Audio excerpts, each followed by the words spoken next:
নমস্কার। আমাদের আজকের গল্প শরদিন্দু বন্দ্যোপাধ্যায়ের কামিনী।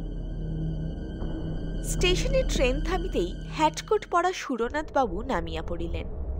স্টেশন ছোট, তাহার সংলগ্ন জনপদটিও বিস্তীর্ণ নয়। ট্রেন 2 মিনিট থামিয়া চলিয়া গেল।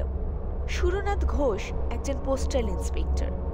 সম্প্রতি এদিকটার গ্রামাঞ্চলে কয়েকটি নতুন পোস্ট অফিস খুলিয়াছে। সুরনাথ বাবু সেগুলি পরিদর্শন করিতে আসিয়াছেন। ইতিপূর্বে তিনি এদিকে কখনো আসেন নাই। ছোট সুটকেসটি হাতে লইয়া তিনি স্টেশন হইতে বাহির হইলেন। সঙ্গে অন্য কোনো লটবহর নাই। সুটকেসের মধ্যে আছে এক সেট প্যান্টুলন, ধুতি, গামছা, সাবান, দাঁত মাজিবার বুরুশ ইত্যাদি। স্থানীয় পোস্ট অফিসটি স্টেশনের কাছেই। ডাক এবং তার দুই আছে, কিন্তু সবই শহরের অনুপাতে। একজন পোস্টমাস্টার, একটি কেরানি ও 2 জন পিয়ন। পোস্ট অফিসের পশ্চাৎভাগে পোস্টমাস্টার সপরিবারে বাস করেন। বেলা আন্দাজ 11টার সময় সুরনাথ বাবু পোস্ট অফিসে আসিয়া নিজের পরিচয় দিলেন। পোস্টমাস্টার খাতির করিয়া তাহাকে ভিতরে লইয়া গেলেন। দ্বীপ্রহরে আহারাদির ব্যবস্থা পোস্টমাস্টার বাবুর বাসাতেই হইল। মধ্যাহ্ন ভোজনের পর সুরনাথ বাবু ঘণ্টাখানেক বিশ্রাম করিলেন। তারপর আবার ধরাচূড়া পড়িয়া যাত্রার জন্য প্রস্তুত হইলেন।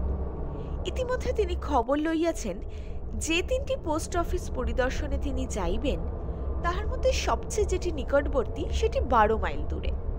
কাঁচা পাকা রাস্তা আছে। সুরনাথ তার পিয়নের সাইকেলটি ধার লইয়াছেন। আজ সন্ধ্যার সময় উদ্দিষ্ট গ্রামে পৌঁছাবেন।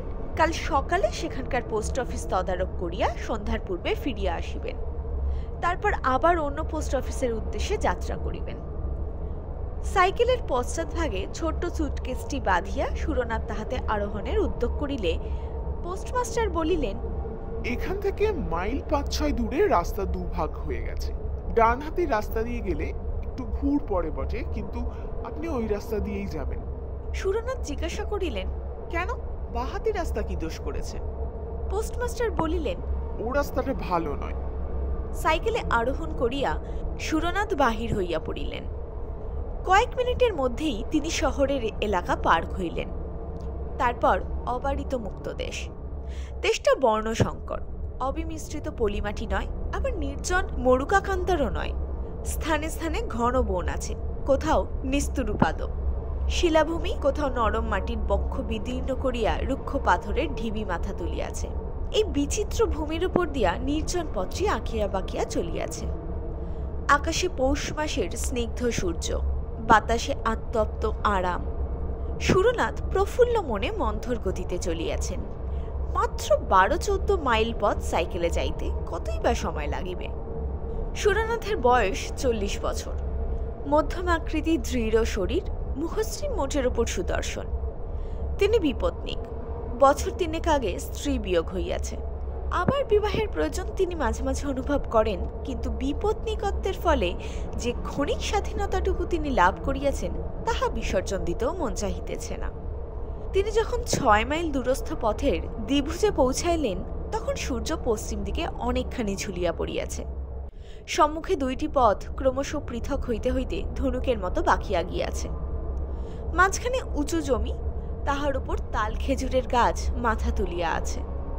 হঠাৎ কোথা থেকে ক্ষুদ্র একখণ্ড কালো মেঘ আসিয়া সূর্যকে ঢাকিয়া দিল। চারদিক অস্পষ্ট ছায়াচ্ছন্ন হইয়া গেল। সুরনাথ পথের সন্ধিস্থলে সাইকেল হইতে নামিলেন। আশেপাশে নিকটে দূরে কোনো জনমানব নাই। আকাশ নির্মল, কেবল সূর্যের মুখের ওপর এক টুকরো মেঘ লাগিয়া আছে, যেন সূর্য মুখোশ পড়িয়াছে। সুরনাথ একটু চিন্তা করিলেন, এখনো 6-7 মাইল পথ বাকি। আধ ঘন্টার মধ্যেই সূর্য অস্ত যাইবে। অন্ধকার হইবার পূর্বে যদি গন্তব্যস্থানে পৌঁছানো না যায়, তাহলে দিকভ্রান্ত হইবার সম্ভাবনা। পোস্টমাস্টার বলিয়াছেন বাঁহাতি রাস্তা ভালো নয়, কিন্তু দৈর্ঘ্য ছোট, সুতরাং বাঁহাতি রাস্তা দিয়া যাওয়াই ভালো। সুরনাথ সাইকেলে বাঁহাতি রাস্তা ধরিলেন। পোস্টমাস্টার মিথ্যে বলেন নাই।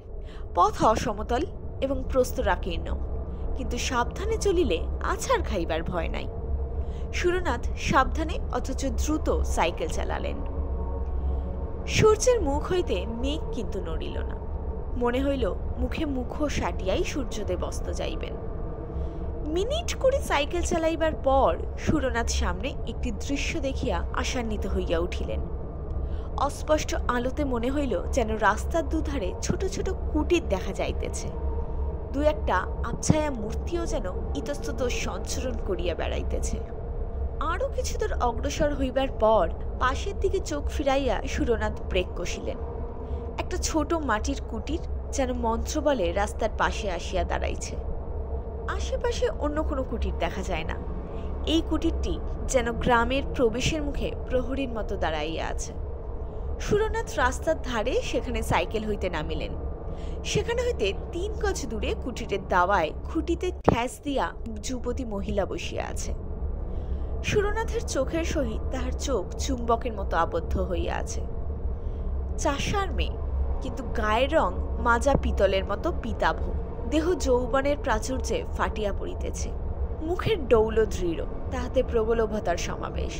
মাথার অযত্ন বিন্যস্ত চুলের প্রান্তে একটু পিঙ্গলতার আভাস। চোখের তারা বড় বড়। পরিধানে কেবল একটি কস্তাপার শাড়ি, অলঙ্কার নাই। সধবা কি বিধবা কি কুমারী দেখে বোঝা যায় না। তার দিকে কিছুক্ষণ চাহিয়া থাকিলে মনে হয় যেন আগুন রাঙা চুল্লির দিকে চাহিয়া আছে। হ্যাঁ গো, তুমি যাবে কোথায়? যুবতী প্রশ্ন করিল। দাঁতগুলি কুন্দ শুভ্র, গলার স্বর গভীর ও ভরাট, কিন্তু বলিবার ভঙ্গি গ্রাম্য।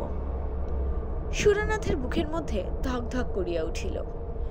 দীর্ঘকালের অনভ্যস্ত একটা অন্ধ আবেগের স্বাদ তিনি অনুভব করলেন। কিন্তু তিনি লঘু চেতা লোক নন। সবলে আত্মসংযম করিয়া বলিলেন, রতনপুর। যুবতী দাওয়ার কিনারায় পা ঝুলাইয়া বসিয়া মুক্ত কণ্ঠে হাসিয়া উঠিল। তাহার হাসিতে প্রগলভতা ছাড়াও এমন কিছু আছে যাহা পুরুষের স্নায়ুশিরায় আগুন ধরাইয়া দিতে পারে। শেষে হাসি থামাইয়া সে বলিল, রতনপুর যে অনেক দূর, যেতে যেতেই রাত হয়ে যাবে, পৌঁছতে পারবা না। সুরনাথ রাস্তার দিকে চাহিলেন। দূর হইতে যে গ্রামের আভাস পাইয়াছিলেন, সন্ধ্যার ছায়ায় তাহা মিলাইয়া গিয়াছে। তিনি উদ্বেগ স্বরে বলিলেন, তাহলে গ্রামে কি কোথাও থাকবার জায়গা আছে? এখানেই থাকো না। সুরনাথ চকিত চক্ষে যুবতীর দিকে চাহিলেন। যুবতীর দৃষ্টিতে দুরন্ত আহ্বান, আরো কত রহস্যময় ইঙ্গিত। সুরনাথের বুকের মধ্যে রক্ত তোলপাড় করিয়া উঠিল। তিনি শরীর শক্ত করিয়া নিজেকে সংবরণ করিলেন। একটু স্খলিত স্বরে বলিলেন, বাড়ির পুরুষেরা কোথায়? যুবতী দূরের দিকে বাহু প্রসারিত করিয়া বলিল, তারা মাঠে গেছে, সারা রাত ধান পাহারা দেবে। মাঠে ধান পেকেছে, পাহারা না দিলে চোরে চুরি করে নিয়ে যাবে। সুরনাথ কণ্ঠের মধ্যে একটা সংকোচন অনুভব করিলেন। বলিলেন, তা যদি অসুবিধা না হয় এখানেই থাকবো। যুবতী দর্শন ছটা বিকীর্ণ করিয়া হাসিল।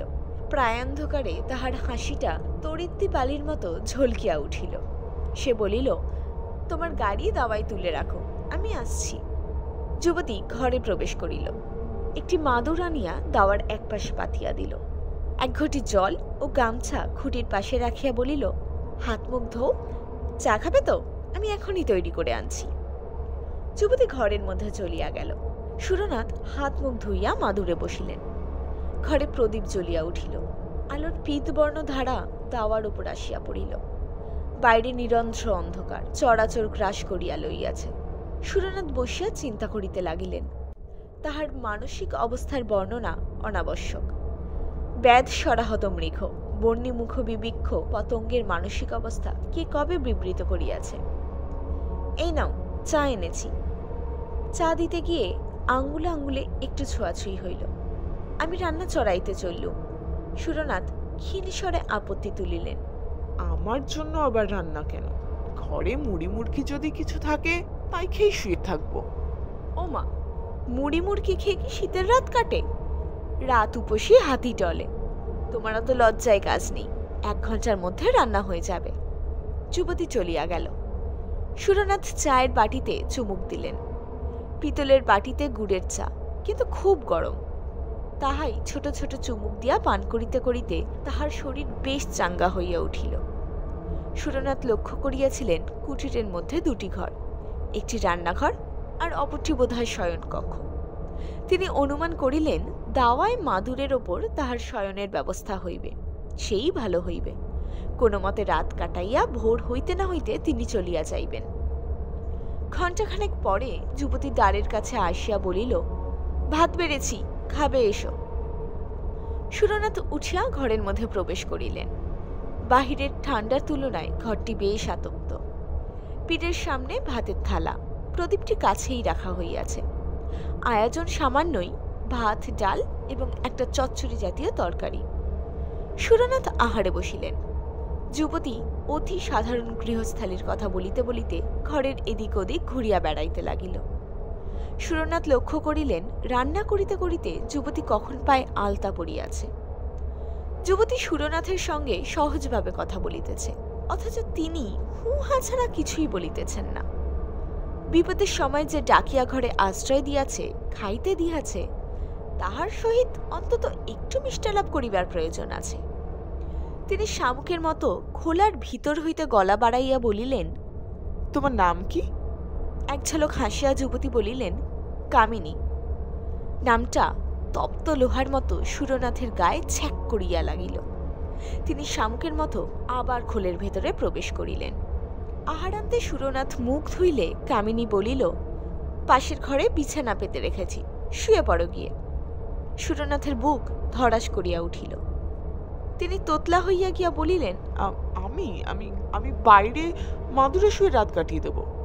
কামিনী গালে হাত দিয়া বলিল, ওমা, বাইরে শোবে কি? শীতে কালিয়ে যাবে যে, যাও বিছানায় শোও গিয়ে। সুরনাথ কথা কাটাকাটি করিলেন না। কামিনী রাত্রে কোথায় শুইবে সেই প্রশ্নও করিলেন না।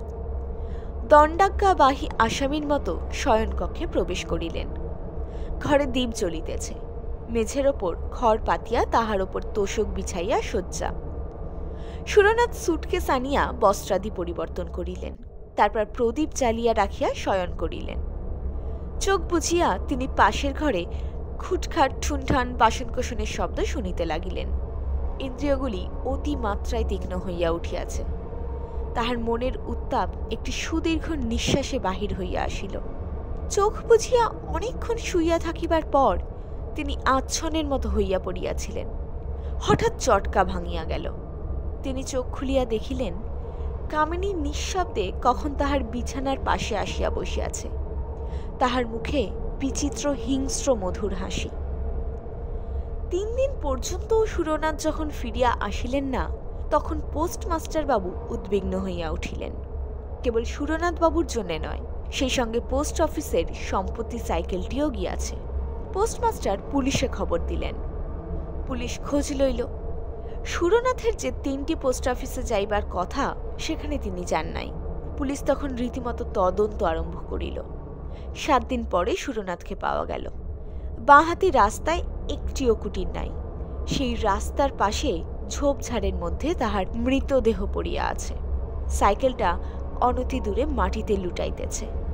তাহার পশ্চাতে সুরনাথের সুটকেস রহিয়াছে।